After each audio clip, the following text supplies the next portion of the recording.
Hi, Karen from Quantum Heart Awakening. Today we're going to do a Divine Feminine check-in. It's been a minute, so let's drop in. Okay, deep breaths, everyone. Thank you, Spirit, for being with us. What do we need to know about the Feminine Collective? Where are they at? What are they confronting right now? What are the blocks showing up? And what are the solutions to those blocks? What do we need to know for the highest and best good of self and the planet? Thank you. Thank you for being with us. What do we need to know? What are the feminines confronting? Okay. Anything else? Anything else? Thank you. Oof, I feel this in my own journey. Okay, we have abundance in reverse. So confronting blocks to abundance. Working on personal growth. I mean, that's sort of a given, right? We have pride, we have health, and we have happy ending in reverse.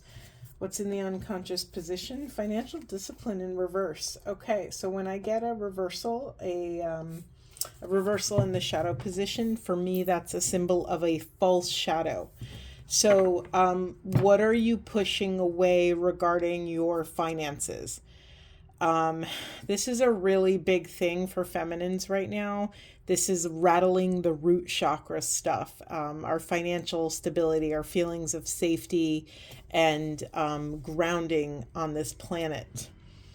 All right, let's see. Something that's coming up around the block, part of a block to your abundance. And feminines, you might not be making this connection, but taking care of your physical, mental, emotional, energetic health is a part of your abundance homework. Not taking care of your health in whatever category you want to approach health in, not taking accountability for your health is actually blocking your abundance. I mean, it makes sense, right?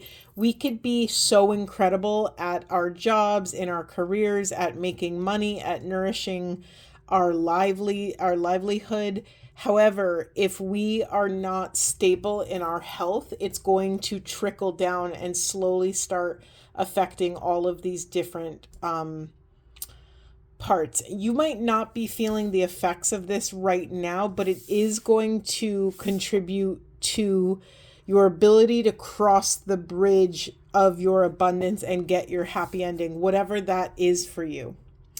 Okay, let's keep it going. It's funny because I don't know who listened to my last reading, my collective reading, but I shared that I've been having some health issues and it's really taken a toll on me. I just have very low energy. I experienced some dehydration and that was pretty wild. But I feel like I barely have energy to do these readings. I sort of stopped most of my events. We have another root chakra ecstatic dance on April 8th in Cheshire, Connecticut, for those of you that are interested and want to join. But I've kind of put the rest of my events on hold just because I don't really have the endurance to take them over the finish line. All right, Spirit, what else is blocking Feminine Collective? Or rather, let's ask this. What would be supportive on this path for them? What would help them take care of their body, mind, and spirit? What would support them in feeling confident towards their finances and taking accountability for that discipline regarding their stability? What do we need to know about this? What do we need to know? Wow, all of these messages today are really sticky. My decks feel like they're 10 pounds each and cards aren't coming out easily. So we're just going to be patient with the energies. That's all we could do. We have Warrior Princess.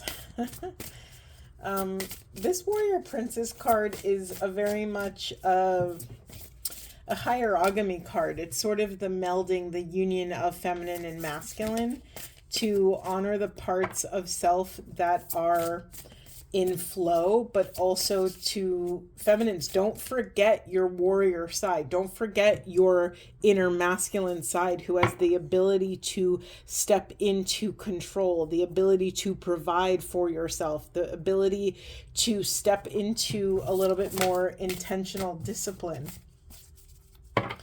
God, I'm seeing this message mirrored in my own life so much. I've been having so many conversations with my girlfriends around inner masculine work, and it's just themes all over the place. Anything else, Spirit? Anything else? Thank you. All right, we have ambition. Okay, this is all perfectly in alignment, and seizing the day. Okay, let me say a little self-care tip here. No one's able to seize the day if they're not feeling well, right? Let's just honor that if you are not at peak functioning, or forget peak functioning, if you're not even at baseline functioning, like I'll speak for myself, I don't feel like I'm at baseline functioning. I'm focusing, I'm really in like a rehabilitation phase where it's hard for me to go and walk, do my really long walk. I love walking. It's one of my favorite things to do. And I do really long walks, like 5 to 10 miles straight. And I love it. I catch up on my calls. I catch up on all of my readings that I love to listen to. I catch up on audiobooks or whatever. Or I'm just with nature, and that's a really sacred, beautiful thing. But for me, instead of getting caught up on the, instead of getting tunnel vision on the, extremes goals that I have right now, I'm hyper fixated and hyper focusing on just these small tasks: getting up, hydrating, eating nutritious food, moving my body. I started meditating again, which has been difficult, but also beautiful. It sort of sets me up for the day. Even if I do like 5 to 15 minutes, like a short one, some yoga, like it really just sort of adjusts my perspective on the day. So feminines, this is a really big message here. You can't seize the day. You can't step into your inner masculine unless you're really taking care of your health, unless you're taking pride in your health. Now, what does that look like for you? Which part of health? I mean, health is a really big umbrella. So which part of health is that for you? Is it physical health, mental, emotional, energetic, spiritual? Is it body stuff? Is it food and nutrition? Is it hydration? Is it, community? I think a big part of health that people forget about is connection, human contact. So many people, I just read this thing that by 2030, women from, what were the ages? Like, I think it was like 30 to 45 years old are choosing to be unmarried and single. And while I totally honor that everyone is at a different stage of their journey and everyone has a different soul contract on what they're here to do, I really honor that this is emerging so that we heal collectively once and for all. So many, even across the board, the number of people having children are down, and, it's sort of understandable. It's like when you become hyper aware of all of the trauma in your lineage or all of the unconsciousness and trauma in society, it's really sacred that a big chunk of the collective is choosing to just pause and do their inner work instead of perpetuating the cycle. Now, I'm not making any grand statements about whether this is good or bad, but I think it's a really beautiful, sacred nod to sovereignty, how, we're all working on our sovereignty and working on being very intentional and conscious about the energy we put out in the world. If you've spent so much time healing and you want to enjoy your life and you want to live for yourself, there's nothing wrong with that. Or you want to live for a mission or a purpose. Not everyone's mission and purpose is to have children, even though that's a very sacred thing. But all the other things are equally as sacred. And so there's something really sacred about connection here. I'm just going to bring it back to health. We often forget how important physical connection is, not just talking on the phone or on a Zoom call, but actually going to your friend's house and having a cup of tea, or having a sacred having those sacred friendships where you can go with a messy bun on your head and in your PJs and just like, plop on your friend's couch, or your sister or your aunt or a family member or whoever, and just be in connection, even if you're doing nothing, even if you're not even talking with someone. Just to be around people that love you is so soothing. To move through life together knowing that people care about you is so, so healing. Okay, let's move on. Where are we going, Spirit? Where are we going? All right.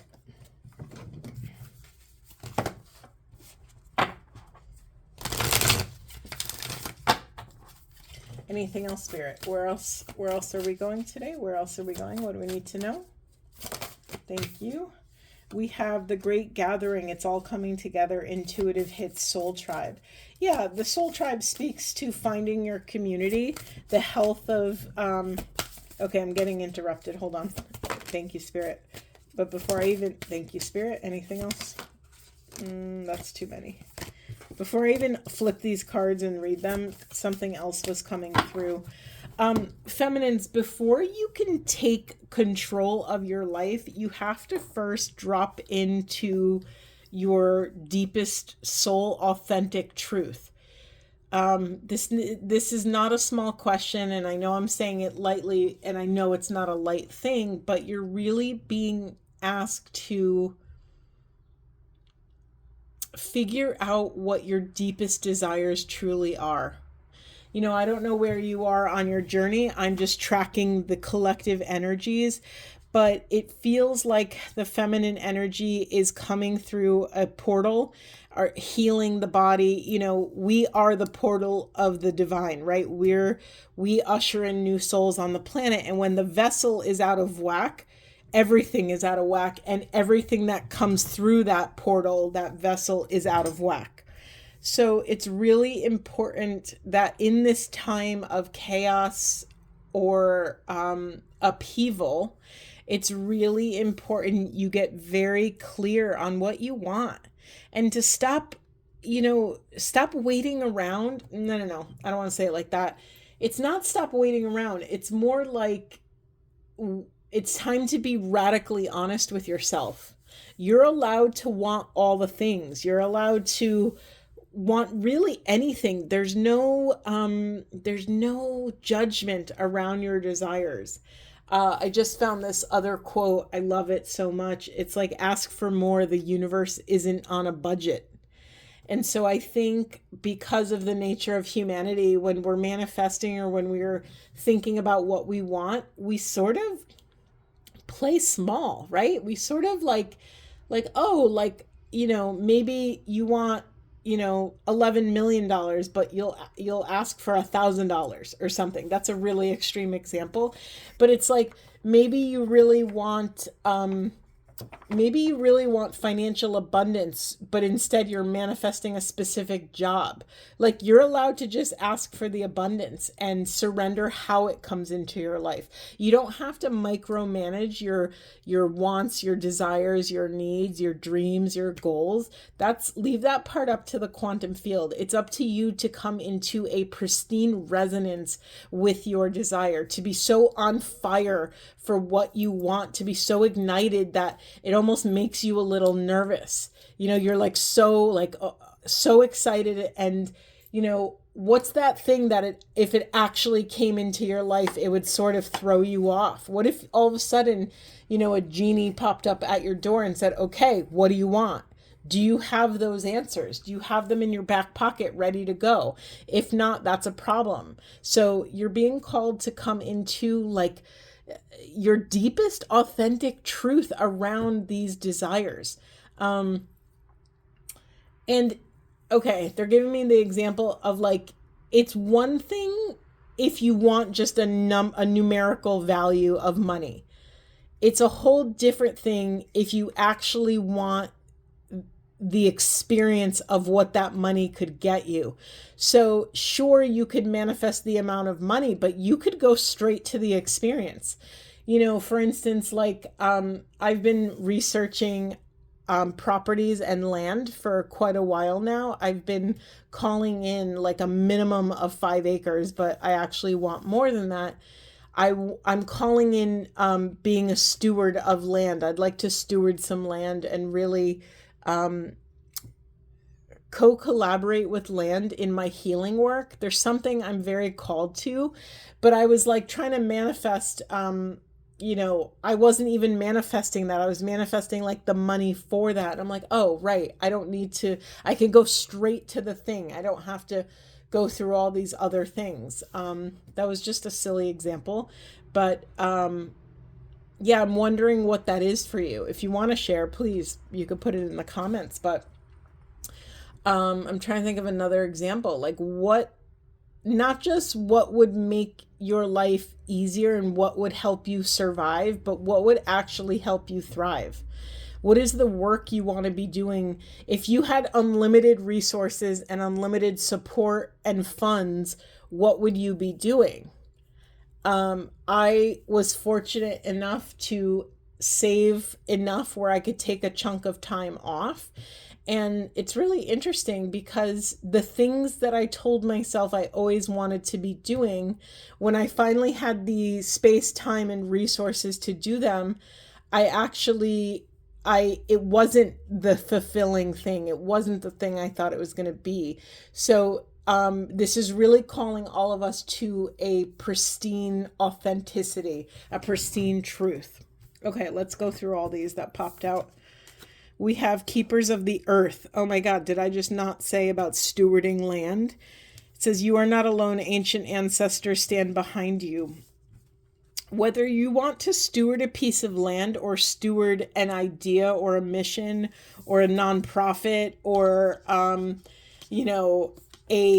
a group in your community, whatever it is, call on the powers that be. Call upon the spirits of the land, of your town, your city, your state, your country, your cultural ancestors, the ancestors of your lineage. You're never ever doing this alone. You just have to remember that you always have someone standing at your back, ready to support you, ready to jump and help you at a moment's notice. We have inner temple here, devotion, tune in to the portal of your heart.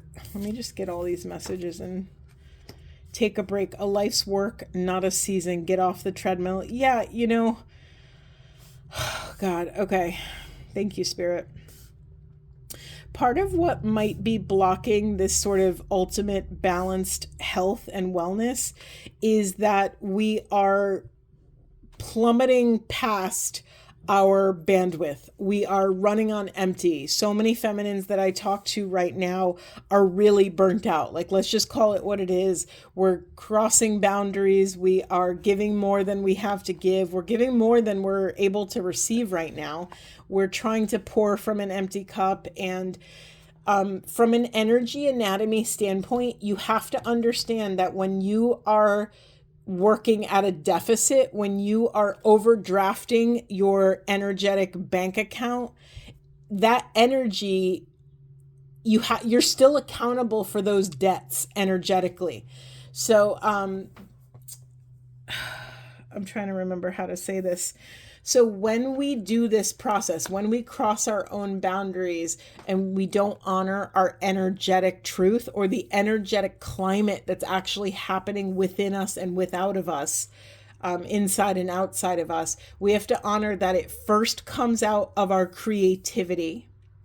It then comes out of our relationships. And then finally, the worst of all of them is that it starts to affect us on a cellular level.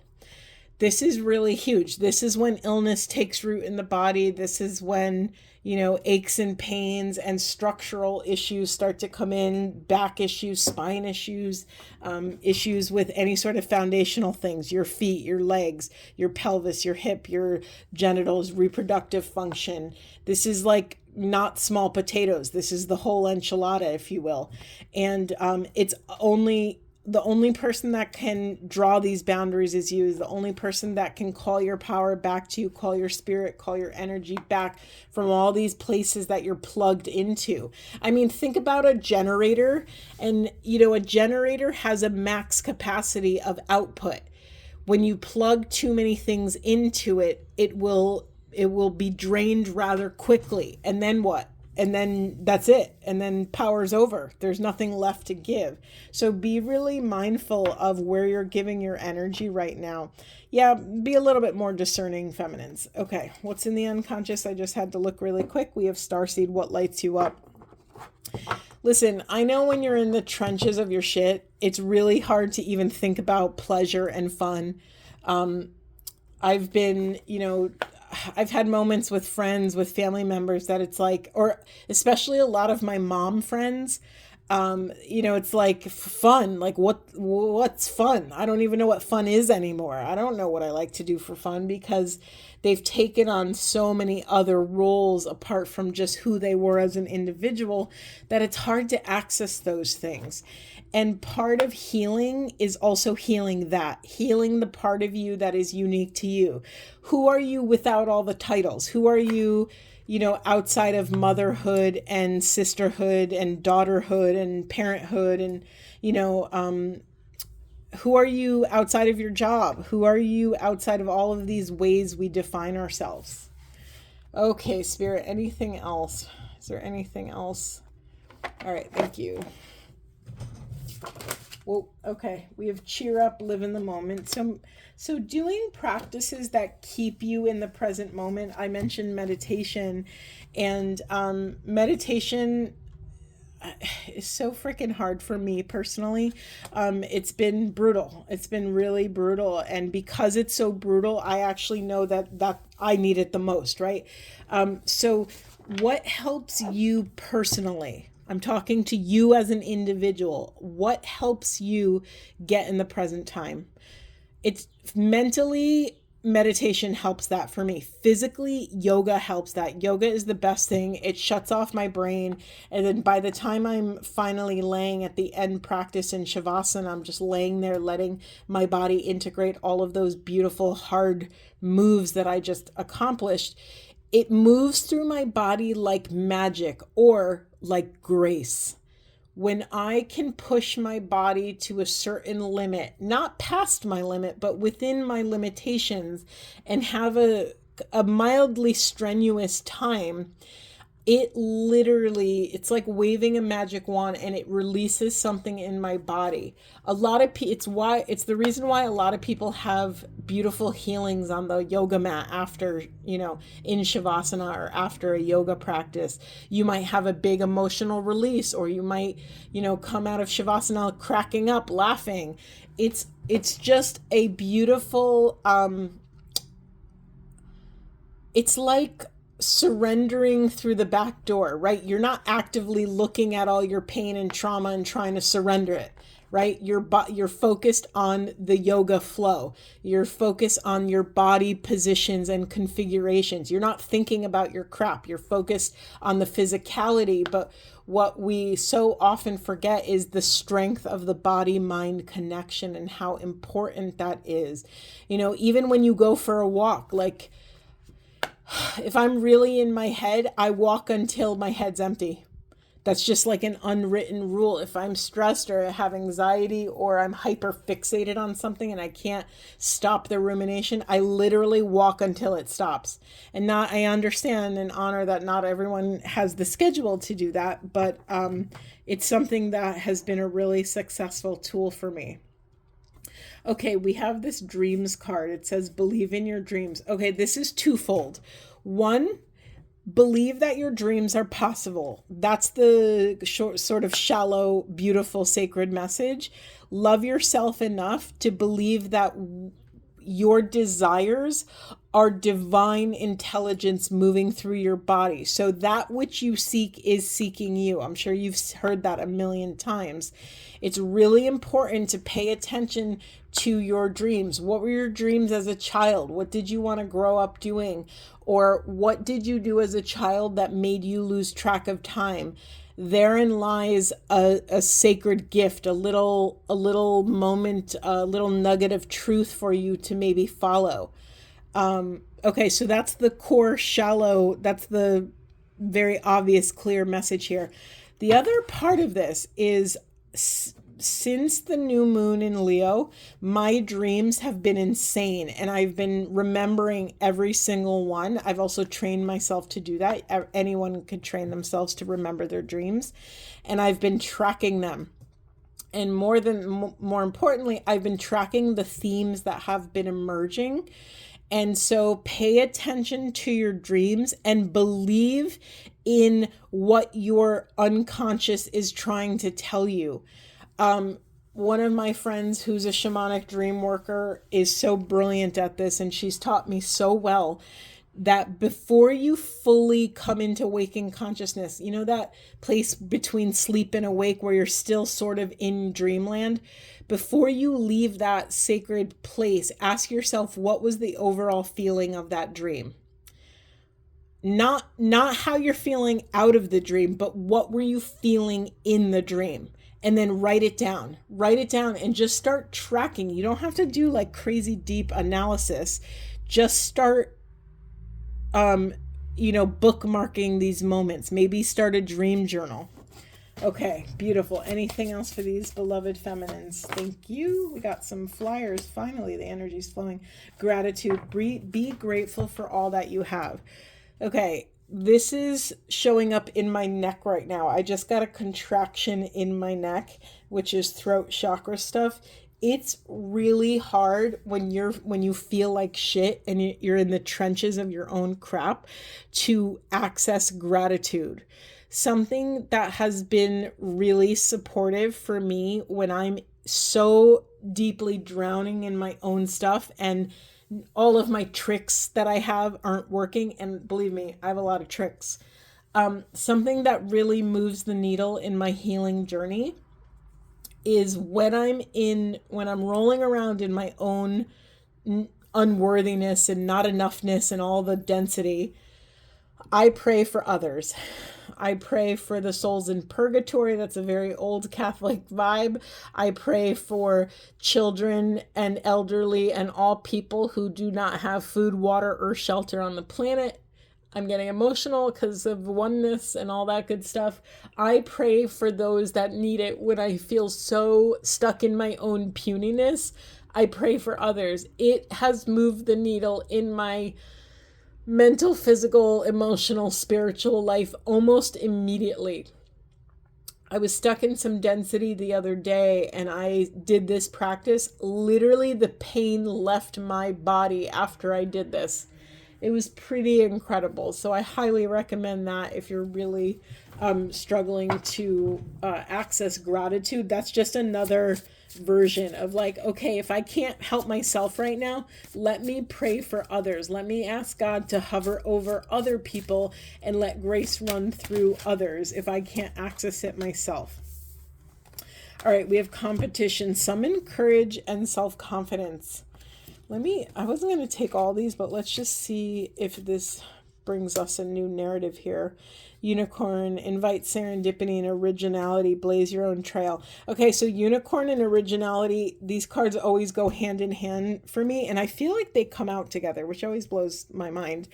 But again, I started saying something like this, I think, in the beginning of this reading, but every human on the planet has signed a unique soul contract to work on different things, work on different lessons, and to be the steward of something specific.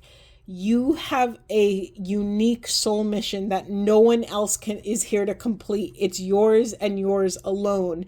And you're being called to invite the quantum support that will help you step deeper onto this path, to step into, to own your originality, to own your unique perspective on the world. I think so many of us stop an idea or stop from doing something because we're like, oh, well, so-and-so's already doing it and they're doing it better than I ever would, so I'm not going to do it. Well, they're not you. They wouldn't have your unique take on the same thing. So because of that, it will not be the same thing. So I'm here, that's for someone to hear that and really receive that you are being called to bring your own spin on whatever this is for you.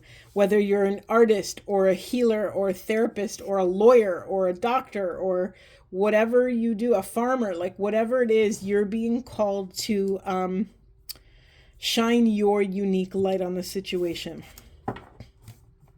Okay, very quickly, what's in the unconscious position is this creative wonderment. Follow your passion. Yeah, this goes somewhere under here. I don't know where the heck it was, but there's some of you that are pushing your own desires and your own truth into the shadow. It's time to illuminate it. It's time to shine light, right? When we shine light on our shadows, they cease to be shadows. There are no shadows anymore. And that's the whole point of this path of illumination, right? We're here to illuminate darkness. We're here to illuminate. Another word for darkness are blocks. We're here to illuminate all blocks to love. That's it. And a simple way to assess this or assess a moment is to ask yourselves, am I in love or fear? That's it. Ask yourself at any juncture when you're stuck, am I feeling this way because I'm in love or am I in fear? And more often than not, it boils down to some sort of fear. It's really like a life hack, a little shortcut for you. All right, I want to end this reading. So let's just end with an affirmation. I'm starting to feel really overheated, and I'm wondering what that's about, if that's mine or if that's the collective's. Okay, thank you, Spirit. Okay, we have, I embrace the unknown. I live a balanced life, and I am a magnet for loving kindness. Let's read I embrace the unknown. Okay, it says, life can feel like a roller coaster of unexpected curves and sudden drops, but this is the nature of the ride. The magic happens in the unknown, so throw your hands into the air and surrender to it. You might not understand why you are picking up speed or slowing at each turn, but know everything you experience is preparation for the next phase. Beautiful feminines, I'm going to leave it there. Much love to you. I hope this was supportive, and I'll see you in the next one.